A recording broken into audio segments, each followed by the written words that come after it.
이 한국교회가 제자훈련을 시작한 것이 1970년대와 80년대였습니다.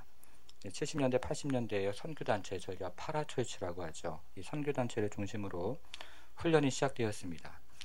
처음에는 지역교회를 중심으로 한 것이 아니고 선교단체를 중심으로 시작이 되었습니다. 근데 이때에는 선교단체에서요, 이 훈련에 대한 어떤 확정된 모델이나 그리고 틀이 없었습니다. 그래서 선교단체들이 나름대로 제자훈련의 모델을 가지고 그리고 또 틀을 만들기도 하면서 그렇게 시작을 했습니다. 혹시 여기 CCC에서 훈련 받으신 분이 계신지 모르겠습니다. 아마 계시지 않을까 하는 생각이 드는데요. 이 CCC는 순이라는 개념을 가지고 제자훈련을 이제 발전을 시켰습니다. 내비게이터는 수레바퀴로 그것을 표현을 했는데요. 여러분 중에 아마 수레바퀴 예화를 들으시거나 보신 분이 계실 줄 믿습니다. 이렇게 선교단체들은 나름대로의 제자훈련의 모델을 만들어 갔고 그리고 틀을 만들어 갔습니다.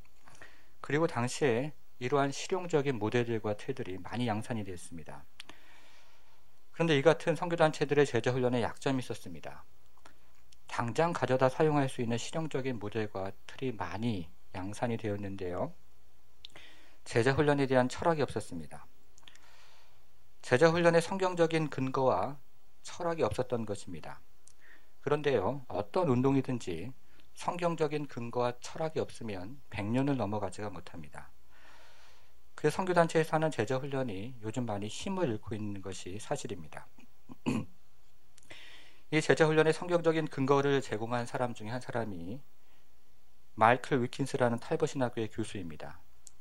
제가 미국에서 목회학 석사를 할 때 이분은 신학학부의 학과장이었었는데요. 이 사람이 제자훈련의 성경적인 틀을 제공했던 아주 중요한 사람입니다. 이분의 책 중에서 아주 중요한 책이 몇 권 있는데 아주 오래전에 은성출판사에서 제자도라는 제목으로 번역이 돼서 출판이 된 적이 있습니다. 근데 그 책이요, 번역이 그렇게 잘 되지가 않아서 읽기가 참 어렵습니다. 그래서 작년에 다시 국제제자훈련원에서 제자도 신학이라는 제목으로 잘 번역이 돼서 나왔습니다. 이 책을 가지고 한국 상황에 맞는 제자훈련의 성경적인 틀을 만든 분이 바로 오카넌 목사님입니다. 그리고 오카넌 목사님은 여기에다가 한스킨의 교회론이라는 책이 있습니다. 이 교회론을 접목을 했습니다. 이 교회론을 공부할 때 사도성이라는 개념이 가장 중요한 개념인데 이 개념을 끌어와서 제자도 신학을 만든 것입니다. 그러니까 제자훈련의 성경적인 근거와 교회론적인 근거를 마련한 것입니다.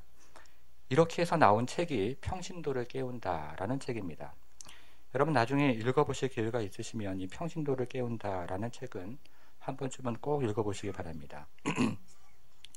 이 시간에는 그 책에 대해서 설명할 시간은 없습니다. 그래서 제가 저희의 신앙생활을 돌아보면서 집을 짓는 비유를 가지고 한번 설명을 해보겠습니다.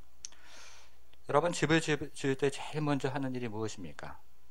당연히 땅을 파는 일입니다. 그런데 이 공사 현장에서 일을 해보시거나 보신 분들은 알지만 땅을 의외로 깊게 팝니다. 저희 정부 종합청사가 60년대에 지어진 건물인데요. 당시에 주변에 고층 건물이 없었습니다. 이 건물이 올라가니까 이 건물이 주변에서 가장 높은 건물이었습니다.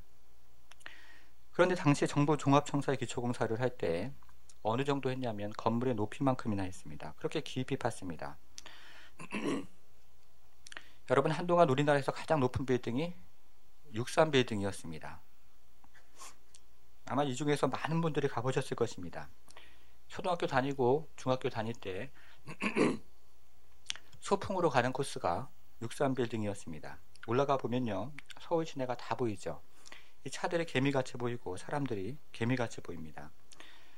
당시에 그 건물의 기초공사를 하는데 흙을 퍼담은 트럭들이 흙의 양이 얼마나 많았는지 지그재그로 다니면서 그렇게 흙을 날랐을 정도로 기초공사를 깊이 했습니다.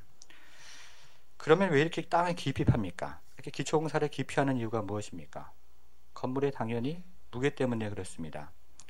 하중 때문에 그렇습니다. 그래서 땅을 팔 때 그 위로 올라가는 건물의 하중을 계산을 하고 그것을 견딜 만큼 단단한 지반이 나올 때까지 땅을 깊이 파는 것입니다. 만약에 건물의 하중을 견디지 못하게 하는 그런 얇은 정도의 기초공사를 하면 건물이 반드시 기울어지거나 그리고 갈라지기 시작합니다. 그러니까 건물을 지을 때 제일 중요한 것은 무게와 하중을 견딜 수 있는 기초입니다. 그런데 이것이 우리의 신앙생활에도 마찬가지입니다. 우리 신앙생활을 할 때 정말 고려해야 될 것이 무엇이냐면 신앙의 기초입니다. 여러분, 초가집을 지을 때요, 이 초가집은 지붕의 무게가 거의 없습니다. 벽도 흙이기 때문에 건물의 하중이 거의 없습니다. 그래서 초가집을 지을 때는 별도의 기초공사를 하지 않아도 됩니다. 마찬가지로 우리가 신앙생활을 처음 할 때는 하중이 거의 없습니다. 마치 영화관에 다니는 것처럼 또 연극을 보는 것처럼 예배만 드리면 됩니다. 그래서 신앙생활에 큰 부담 없이 처음에는 아주 재미있게 즐겁게 신앙생활을 합니다. 그런데요, 신앙생활을 하면 할수록 무게가 생깁니다. 하중이 늘어납니다. 더군다나 제대로 신앙생활을 하면 하중이 점점 늘어납니다. 섬기는 일도 늘어나고 관계도 늘어나면서 점점 하중이 늘어납니다. 이때에요, 이 하중을 견뎌내는 사람은 여전히 신앙생활을 즐겁게 합니다. 그러나 그렇지 못할 때에는 이때부터 신앙생활이 점점 재미가 없습니다. 의무감에 빠지고 기쁨이 없고 오히려 어떨 때에는 고역과 같습니다. 무슨 말입니까? 기초가 그만큼 중요하다 하는 이야기입니다. 제가 유학을 다녀온 후에 서울에서 정착한 동네가 사당동입니다. 그 안에서 여러 차례 이사를 했습니다. 그 중에서 한 번은 총신대 맞은편에 살았던 적이 있습니다. 근데 어떻게 하다가 집을 얻다 보니까 굉장히 커다란 일반 주택을 얻게 되었습니다. 마당에는요, 차가 들어가고 마루가 엄청나게 컸습니다. 얼마나 컸냐면 당시 제가 청년부 사역을 하면서 제가 담당하는 리더가 40명 정도 됐는데요. 40명의 뭡니까? 구역장인 것이죠. 40명 정도가 저희 집에 와서 마루에서 리더 모임을 할 정도로 컸습니다. 안 놀라시는데 굉장히 컸습니다. 근데 그 집에 살다 보니까 문제가 있었습니다. 아주 오래된 주택이었는데요. 벽이었습니다. 살다가 어느 날 벽을 곰곰이 보니까 벽이 여기저기가 금이가 있는 것입니다. 여러분, 벽에 금이 가는 이유가 무엇인지 아십니까? 벽이 문제입니까? 아니면 기초가 문제입니까? 벽에 금이 가는 이유는 벽이 잘못된 것이 아니고 기초가 잘못되었기 때문에 그런 것입니다. 근데 마찬가지로 우리의 신앙도 그렇습니다. 신앙생활을 오래 하다 보면 마음에 금이 생기고 기쁨이 사라질 때가 있습니다. 마치 교회 오는 것이요, 월요일날 직장 출근하는 것처럼, 물론 직장도 기쁨으로 섬기시는 분이 계시겠지만 마치 월요일날 직장을 출근하는 그런 기분이 들 때가 있습니다. 아무런 기쁨이 없는 것입니다. 많은 사람들이 이것을 어떻게 생각을 하냐면 교회에서 하는 일이 많아서 그렇다라고 생각을 하십니다. 그래서 연말이 되면 목사들을 찾아옵니다. 목사님, 내년에는 교사를 좀 쉬었으면 합니다. 봉사를 좀 쉬었으면 합니다. 라고 겸손하게 말씀하시는 분이 연말에는 많이 나옵니다. 그런데요, 신앙생활을 하면서 기쁨을 잃어버리고 마음에 금이 가는 이유는 일이 많아서 그런 것이 아닙니다. 봉사를 많이 해서 그런 것이 아닙니다. 물론 적절한 봉사가 필요합니다. 그러나 신앙생활을 하면서 기쁨을 잃어버리고 마음에 금이 가는 가장 큰 이유는 내 신앙을 견딜 만큼 기초가 되어 있지 않을 때 그렇습니다. 여러분, 보통은 봉사를 하지 않으면 신앙이 줄어듭니다. 내 어깨에 짐을 내려놓으면 어린 신앙으로 돌아가는 경우가 많습니다. 그것이 문제가 아니라는 말씀입니다. 그러니까 봉사의 양이 문제가 아니라 기초가 문제인 것입니다. 그렇기 때문에 신앙생활을 할 때 가장 중요한 것은 신앙의 기초입니다. 기초가 중요합니다. 그러면 우리 신앙생활의 기초가 무엇입니까? 제가 몇 가지만 말씀을 좀 드리겠습니다. 첫 번째는 구원의 확신입니다. 이 한국교회에서요, 구원의 확신이란 말을 시작한 때가 1960년대였습니다. 당시에는요, 구원의 확신이 있냐라고 묻는 것이 엄청난 교만이었습니다. 이런 질문들은 대학생 선교단체나 구원파에서만 그렇게 질문했습니다. 당시에는요, 어떻게 이야기했냐면 내가 좀 더 기도 많이 하고 그리고 신앙생활 잘하면 구원받을 것 같습니다. 이런 정도로 이야기를 했습니다. 그런데 그 같은 신앙의 통념을 깬 사건이 있었습니다. 1973년도에 있었던 빌리그리암 집회였습니다. 이 1973년도 여의도에 있었던 빌리그리암 집회가 그 같은 통념을 깼습니다. 아마 이곳에서 당시에 그 집회에 참석하신 분이 계신지 모르겠습니다. 혹시 장로님들이나 권사님들 중에서 저는 4살 때라서 참석을 하고 싶었지만 못했습니다. 대신에 저는 미국에서 유학생 시절에 빌리그리암 목사님이 했던 마지막 집회에 참석을 했었습니다. 제가 당시 LA 지구촌 교회를 섬기고 있었는데요. 마침 교회에서 가까운 파사디나라는 동네에서 그 미식축구 경기장을 빌려가지고 3일 동안 집회가 열려서 교회 청년들을 데리고 제가 참석했던 기억이 있습니다. 이 로즈볼이라는 미식축구 경기장은요, 6만 명이 들어가는 경기장이었는데요. 아주 사람들이 꽉 차면 굉장히 뭐라 그럴까요? 장엄하기도 하고 웅장하기도 하고 흥미롭기도 하고 여러 생각을 하게 합니다. 당시에는요, 주변에 잔디밭이 쭉 깔려 있었는데 그 잔디밭에 주차를 하는 것이 허용이 됐습니다. 그래서 수많은 차가 이 잔디밭에 주차를 하고 집회장으로 사람들이 걸어 들어갔습니다. 이 빌리그리암 집회의 특징은 개인적으로 예수를 영접시키고 그리고 그 개인마다 상담을 해주는 것이 특징입니다. 제가 조금만 더 설명을 해보겠습니다. 이 빌리그리암 목사님은 복음을 굉장히 선명하고 간략하고 알아듣기 쉽게 소개를 합니다. 제 기억으로는요, 한 15번 정도 설명을 하는 것 같습니다. 그 영어가 얼마나 쉬운 영어로 하냐면 중학생 영어만 저희가 제대로 이해를 해도 아주 다 선명하게 알아들을 정도로 쉽고 선명하게 설명을 합니다. 귀에 쏙쏙 정말 들어옵니다. 이렇게 복음에 대한 소개가 마치면 앞으로 나오라고 콜링을 합니다. 그러면요, 수많은 사람들이 계단을 통해서 운동장 가운데로 갑니다. 그러면 거기에 기다리고 있는 상담자가 한 사람 한 사람 상담을 합니다. 5,000명의 새신자가 예상이 되면 보통은 5,000명의 전도 상담자를 마련해 놓는 것이 그 집회의 상식입니다. 그리고 그때 빌리그리암 집회에서 사용하는 용어가 거듭남이라는 용어이고 그리고 구원의 확신이라는 용어입니다. 한국교회가 73년도에 여의도에서 그 집회를 하면서 이 이야기를 들었던 것입니다. 그래서 그때 많은 분들이 이렇게 이야기를 했습니다. 나는 내가 구원받았다는 것을 오늘 처음 알았습니다. 이런 고백을 많이 했습니다. 혹은 이런 이야기를 했습니다. 나는 오늘 구원을 받았습니다. 이런 이야기를 했습니다. 신앙생활을 해오셨던 분들이 이런 말씀들을 하셨습니다. 그러니까 구원의 확신이라는 것이 굉장히 중요했다 하는 것입니다. 물론 이 빌리그리암 목사님에 대한 비판도 있습니다. 제가 생각하기에는요, 복음을 너무 간단하게 축소해 버렸습니다. 거듭남이라는 것은 구원의 일부입니다. 저희는 성화, 영화, 이 모든 것을 포함하는 것을 구원이라고 이야기를 합니다. 그런데 이 복음을 거듭남이라고 축소시켜 버렸던 것입니다. 그러나 어찌 되었던 간에 거듭남이라는 용어, 그리고 구원의 확신이라는 용어, 이 용어를 저희에게 선물로 주었던 것입니다. 이 구원의 확신이란 말 자체가 굉장히 중요한 신앙의 기초입니다.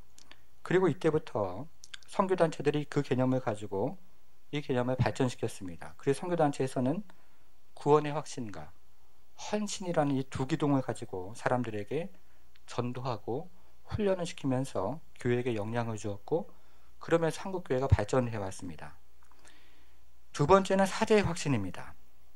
신앙의 기초 두 번째는 사제의 확신입니다.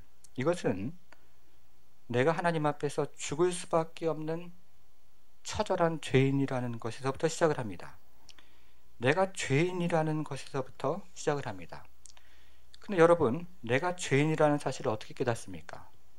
이것은 사실은 학습을 가지고 경험을 가지고 깨닫는 것이 아니고 성령의 증거로 깨닫는 것입니다. 내가 정말 죄인이구나 하는 통렬함은 성령께서 내 안에서 역사하셔서 내가 정말 죽을 수밖에 없는 죄인이라는 그것들에 대해서 깨닫게 해주실 때 그 통렬함을 가지고 깨닫는 일이 벌어지는 것입니다. 저도 그런 경험이 있습니다. 그런데요, 요즘은 죄에 대한 통렬함 없이 예수 믿는 일이 벌어지고 있습니다. 저는 그것을 그룹 프레셔라고 이야기를 합니다. 그룹이 주는 무언의 압력 때문에 교회에 오면 무언의 압력이 있습니다. 이것에 대해서 가리키고 신앙 고백을 하고 예수를 받아들이는 것을 그냥 자연스러운 문화이기 때문에 그런 무언의 압력 속에서 그냥 예수를 믿는다라고 여기고 교회를 다니는 것이 요즘의 어떤 세대가 아닌가 하는 생각을 해본다, 그런 말씀입니다. 그래서 요즘에 대부분의 교회는 십자가의 복음의 내용은 대부분 정확하게 가리킵니다. 그러나 내가 죄인이라는 사실에 대해서는 살짝 넘어갑니다. 그래서 제자 훈련을 하다 보면 의롭다함을 받은 은혜라는 과가 있습니다. 그런데 이 과를 이해시키는 것이 저는 제일 어렵습니다. 청년들을 모아놓고 10명, 12명 신앙생활을 할 때요, 죄인이라는 고백이 있어야 의로움을 받은 은혜를 경험하는 것인데, 죄인이라는 고백을 학습을 통해서 배우니까 이것이 기쁨인지 이것이 확신인지 그것을 깨닫는 것이 참 어렵습니다. 물론 구원이라는 것은 꼭 경험만 해서 이루어지는 것은 아닙니다. 그럼에도 불구하고 이것이 신앙의 기초가 되는 것은 바로 그 확신이 있을 때 우리가 하나님 앞에 사죄함의 용서가 있기 때문에 그런 것입니다. 다음에 제가 로마서 8장에 대해서 나눌 기회가 있을 것입니다. 이 로마서 8장을, 이 8장 13절을 존 오웬이라는 목사님은 한 권의 책으로 쭉 풀어서 쓴 책이 있습니다. 그 책은 굉장한 통찰력을 가지고 있는 책인데요, 죄죽임이라는 책입니다. 아마 들어보신 분이 계실지 모르겠습니다. 근데 이 8장을 한마디로 이야기하면 하나님께서, 성령께서 우리의 죄의 뿌리까지 다 용서하셨다입니다. 우리의 죄의 뿌리까지 철저하게 다 용서하셨다 하는 것이 8장의 내용입니다. 근데 오늘날의 세대들은 이것을 완전히 받아들이지가 않습니다. 행동을 근거로 생각하면서 사죄의 확신이 없다는 것입니다. 그래서 신앙생활이 이리 왔다 저리 갔다 하는 것을 또 보게 됩니다. 그래서 이 사죄의 확신, 이것이 신앙의 기초가 되는 아주 중요한 확신입니다. 세 번째는 약속의 확신입니다. 첫 번째는 구원의 확신이었고, 제가 말씀드린 두 번째는 사죄의 확신이었습니다. 물론 또 다른 기둥들이 있습니다. 그러나 제가 지금 오늘 이 시간에 다 설명을 드릴 수가 없기 때문에 세 가지만 말씀을 드립니다. 세 번째는 약속의 확신입니다. 제가 유학생활을 하면서 한국 교회와 미국 교회가 다르구나 한 것 중에 하나가 성령론입니다. 미국은 주로 성령론을 이야기를 할 때 요한복음을 가지고 성령론을 얘기를 합니다. 근데 한국 교회는 성령론을 이야기를 할 때 사도행전을 가지고 성령론을 이야기합니다. 여러분, 여기서는 차이가 있습니다. 제가 언젠가 그 사사기를 이야기하면서 한번 간단하게만 말씀을 드린 적이 있습니다. 요한복음의 성령론의 핵심은 보혜사입니다. 보혜사. 그런데 한국 교회는 이 보혜사라는 말을 잘 이해를 하지 못합니다. 보혜사라는 단어가 생소하기도 하고 이런 의미가 한국말에는 없습니다. 여러분, 일반적으로 우리가 일상생활을 하면서 다른 사람과 대화하면서 보혜사라는 말을 한번 사용해 보십시오. 알아듣지 못합니다. 저희가 일반적으로 사용하는 말이 아닌 것입니다. 저희 성경에만 나오는 아주 독특한 단어입니다. 그래서 처음 보혜사라는 말을 새신자가 들을 때 머릿속에 떠오르는 것이 거의 없습니다. 무슨 말인지를 모릅니다.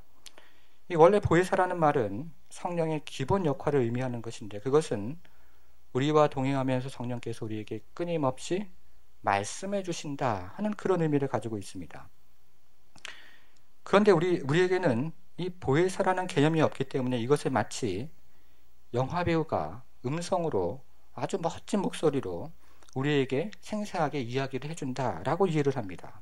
그러나 성경에서 이야기하는 것은 그것이 아니고 성령께서 말씀으로 구원의 확신을 주시고 우리 죄를 깨닫게 하시고 의가 무엇인지 깨닫게 하시고 우리에게 심판이 끝났음을 보여주시고 또 말씀으로 우리를 인도해 주시는 그런 확신에 대해서 이야기를 하는 것입니다.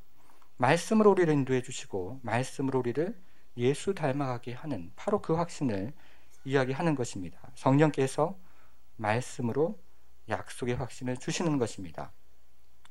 그래서 이 확신이 있는 사람은 곤고할 때나 형통할 때나 말씀으로 돌아가게 되어 있습니다.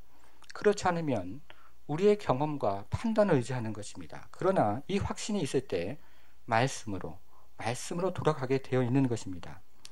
제가 지금까지 세 가지 확신에 대해서 말씀해 주셨습니다. 첫 번째는 구원의 확신이었고, 두 번째는 사죄의 확신이었고, 세 번째는 약속의 확신이었습니다. 이와 같은 뼈대를 만들어가는 것이 훈련입니다. 훈련. 여러분, 암송하고 큐티하고 매일 전도해라 이런 말은 성경에 없습니다.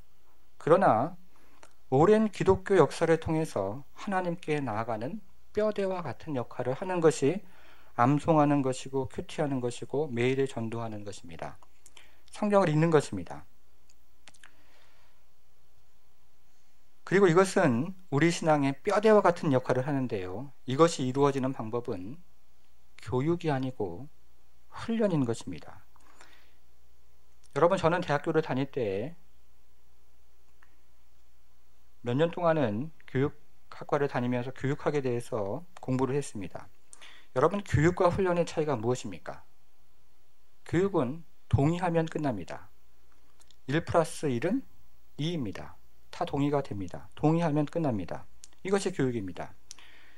그러나 훈련은 그렇지가 않습니다. 여러분, 군대 가면 각개전투라는 것을 합니다. 다 해보셨지 않습니까? 아니군요. 네. 각개전투를 하면 높은 포복도 하고 낮은 포복도 합니다. 정상적이면 20분이면 다 교육을 합니다. 그것은 교육입니다. 그런데 20분 동안 배운 것을 가지고 일주일 내내 연습을 합니다. 한 달 내내 연습을 합니다. 이것은 훈련입니다. 좋은 군사가 되려면 교육에 의해서 이루어지는 것이 아닙니다. 훈련에 의해서 이루어지는 것입니다. 여러분, 전쟁터에 나가면 누가 살 수 있습니까? 교육받은 사람 살지 못합니다. 훈련받은 사람 살게 됩니다. 그런데 우리의 삶이, 매일매일의 삶이 전쟁입니다. 영적 전쟁이요, 생활의 전쟁입니다. 누가 살아냅니까? 교육받은 사람이 아니고 훈련받은 사람이 승리하는 것입니다. 그런데 이 훈련을요, 인위적으로 할 때는 도움이 되지가 않습니다. 아무리 좋은 훈련이라도 억지로 훈련을 하는 것은 도움이 되지가 않습니다. 그래서 제자 훈련을 열심히 받아도 큰 도움이 안 되고 변화가 되지 않는 사람도 있습니다. 그래서 그럴 때는, 처음 신앙생활을 할 때는 저희가 보통 예배를 통해서 성장을 합니다. 예배를 통해서 마치 콩나물이 자라는 것처럼 그 안에서 쑥쑥쑥쑥 자랍니다. 그럴 때는 그냥 가만히 놔둡니다. 가만히 놔뒀다가 그것을 이모작을 할 때가 있습니다. 모심기를 따로 해야 될 때가 있습니다. 그럴 때, 판단이 될 때, 그럴 때 훈련을 시키는 것입니다. 그런데 이와 같이 저희가 신앙생활을 하고 훈련을 하는 것은 커리큘럼에 의존하지 않습니다. 제자 훈련도 마찬가지입니다. 이것은 하나의 틀이고 하나의 도구일 뿐입니다. 저희 교회가 이제 앞으로 해야 될 훈련도 마찬가지입니다. 하나의 틀이고 하나의 도구일 뿐입니다.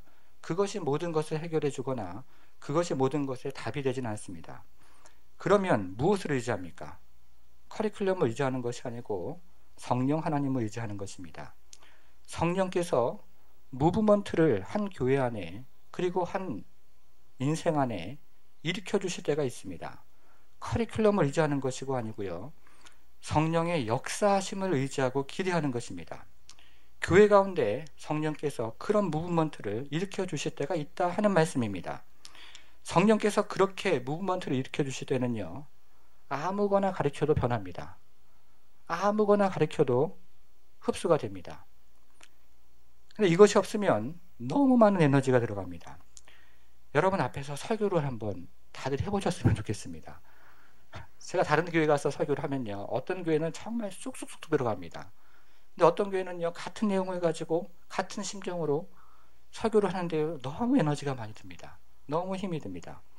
한 교회에서 1부, 2부, 3부 예배를 해도 1부 예배가 다르고 2부 예배가 다르고 3부 예배가 다릅니다. 성령의 무브먼트가 있는 것과 없는 것이 너무 차이가 납니다. 성령의 무브먼트가 있는 교회에서 설교하는 것과 이 목사가 와서 설교를 잘하는가 하는 생각을 가지고 하는 것 설교자가 금방 압니다. 제가 중국을 다닐 일이 있어가지고 중국에 이곳저곳을 참 많이 다녔습니다. 저 청해성, 서안, 북경, 상해, 어디입니까? 광주, 또 저 끝에 기억도 안 나는데요. 어쨌든 여러 군데를 다니는 중에서 이 중국 교회에 대한 특징을 아주 생생하게 또 볼 수 있는 기회가 참 많이 있었습니다. 특별히 광저우에 제가 5차례, 6차례 다닐 기회가 있어서 다니는데, 여러분 중국 교회가 아시는 것처럼 저희 한국 교회 70년대, 80년대와 지금 참 비슷합니다. 어느 정도 현재에 계신 분들이 말씀을 하시냐면 교회 간판만 걸면 사람들이 모인다 할 정도로 거짓말 조금 보태면 그렇다라고 그대로 그렇게 말씀을 하십니다. 간판만 걸면 저희가 70년대, 80년대 그렇게 부흥하지 않았습니까? 그런데 그런 것처럼 지금 중국교회가 그렇다 하는 것입니다. 제가 가서 예배를 인도하고 또 전도 집회를 인도하다 보면 정말 그렇습니다. 예배를 하다가요, 이 자막을 보면 틀린 글씨가 있습니다. 제가 중국말을 모르니까 틀렸다는 것을 어떻게 하냐면, 예배를 하다가 자막을 넘기는 분이요, 거기서 고칩니다. 글씨가 틀렸기 때문에 틀린 글씨를 옳은 글씨로 고칩니다. 그럼 반응들이 어떻습니까? 한국교회 같으면 쏴합니다. 어떻게 저렇게 준비를 안 하고 저걸 지금 하는가 쏴합니다. 근데요, 이 중국교회는 지금 그런 일이 있으면 까르르 웃습니다. 까르르 서로 웃습니다. 물론 그게 올바른 것은 아닙니다. 제대로 준비를 했어야죠. 그런데요, 그 안에 기쁨이 있습니다. 제가 한 가지 일례로 말씀을 드리는 것입니다. 그 안에 소망이 있습니다. 전도를 집회하는데요, 5시간, 6시간 해도 지치질 않아요. 집에 갈 생각을 안 합니다. 제가 힘들어 죽겠어요. 가서 저 혼자 지쳐요. 5시간, 6시간 해도 지치지를 않고 예배가 끝나면 또 음식 만들어 먹고 또 교제하고 또 놀고 집에 갈 생각을 안 합니다. 왜 그렇습니까? 그 안에 성령의 무브먼트가 있기 때문에 그렇습니다. 이 성령의 무브먼트가 있을 때는 무엇이든지 가르쳐도 다 흡수를 합니다. 그리고 다 받아들입니다. 그러면서 기쁨이 있고 성장이 있습니다. 그런데 이것이 없으면 뾰족뾰족하게 됩니다. 뾰족뾰족하게 일어나는 것들이 있습니다. 그래서 훈련도 그렇고 신앙생활도 그렇고 성령의 역사와 그리고 충만한 가운데 하는 것이 얼마나 중요한지 모르겠습니다. 자, 이제 마지막으로 제자훈련의 지향점에 대해서 말씀을 드리겠습니다. 여러분, 집을 지을 때 마지막 공사가 무엇입니까? 지붕입니다. 지붕을 올려야 합니다. 집을 완성하려면 지붕이 있어야 합니다.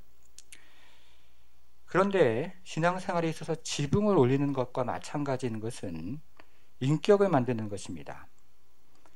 인격적인 모습이 겉으로 조금씩 드러나는 순간들이 있습니다. 이렇게 인격적인 모습들이 겉으로 조금씩 드러날 때, 이때 마지막 완성 단계가 되는 것입니다. 여러분, 공부할 때가 있으시죠? 또 힘들 때가 있습니다. 그럴 때 어떤 사람에게 가고 싶으십니까? 어떤 사람이 머릿속에 떠올리십니까? 정말 힘들 때 도움을 받을 수 있을 것 같고 위로를 받을 수 있을 것 같은 그런 사람입니다. 그런 사람이 되어가는 것이 훈련의 마지막 목표다 하는 것입니다. 여러분, 제자훈련은, 그리고 우리가 교회에서 하는 훈련은 기술자를 만들어내는 것이 아닙니다. 기술자를 만들어내는 것이 아니고 인격을 만들어가는 것입니다. 예수님 같은 인격을 만들어가는 것입니다.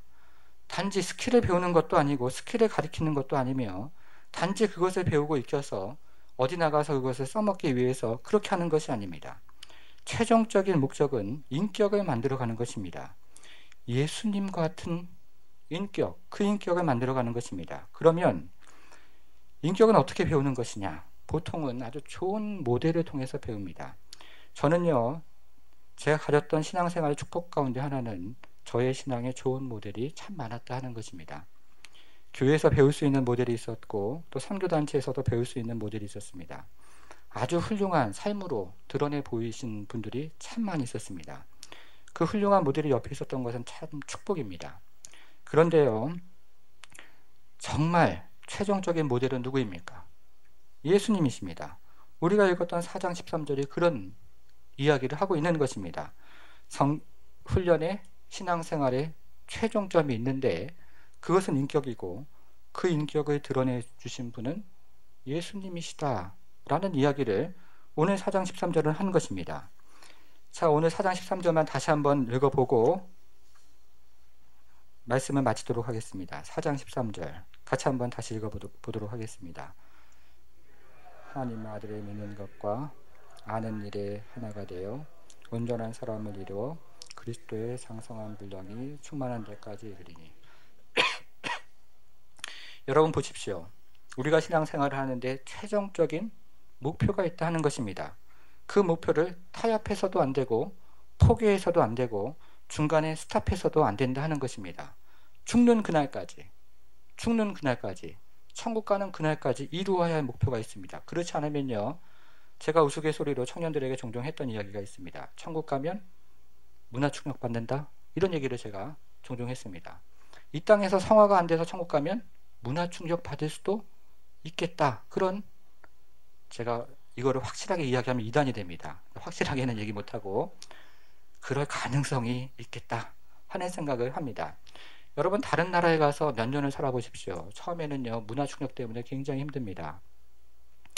한국에서야 옮겨 살아도 문화충격 때문에 힘든데요, 다른 나라에서 사는 것 문화충격 때문에 힘듭니다. 여러분, 천국에 가서 살아보십시오. 아주 쉬울 것 같지만 저희는 생각을 합니다. 그런데요, 이 땅에서의 습관을 버리지 못하면 천국 가서 문화충격 받을 수도 있겠다 하는 생각을 조심스럽게 해본다, 그 말씀입니다. 자, 우리의 최종적인 목적이 무엇입니까? 그리스도의 장성한 분량이 충만한 데까지 이르는 것이 우리의 최종적인 목적입니다. 그것을 이루기 위해서 어떻게 해야 됩니까? 하나님의 아들을 믿는 것과 아는 일에 하나가 되는 것입니다. 믿는 것, 아는 것 열심히 익히고 배우고 훈련해야 한다 하는 것입니다. 그러면서 우리는 조금씩 그리스도의 장성한 분량이 충만한 데까지 가는 것입니다. 이것이 우리 신앙생활의 최종적인 지향점입니다. 그래서 우리는 학습을 하는 교회가 아니고 훈련을 하는 교회가 되는 것이다, 이런 말씀을 드리는 것입니다. 학습으로 되지 않습니다. 설교요, 제가 주일날 설교할 때 참 나름대로 많이 준비를 합니다. 전에 계셨던 옥하는 목사님께서 1분 설교하려면 1시간 준비하라고 가르치셨습니다. 부교육자들에게. 그렇게 준비를 합니다. 그런데요, 옥하는 목사님께서 또 한마디 하셨습니다. 설교로 사람 변화 안 된다. 훈련으로 변화되는 것이다. 저는 그 말에 어느 정도 동의합니다. 물론 그렇다고 해서 설교를 아무렇게나 해도 된다, 이런 말씀을 드리는 것이 절대 아닙니다. 설교자는 자기 자신에 대해서 더 철저하게 준비하고 검증하고 그리고 살아내야 합니다. 그런데요, 설교뿐만 아니라 훈련을 하면서 그리스도의 장성한 분량에까지 가고 그러면서 예수 그리스도를 닮아가는 것을 저는 보아왔습니다.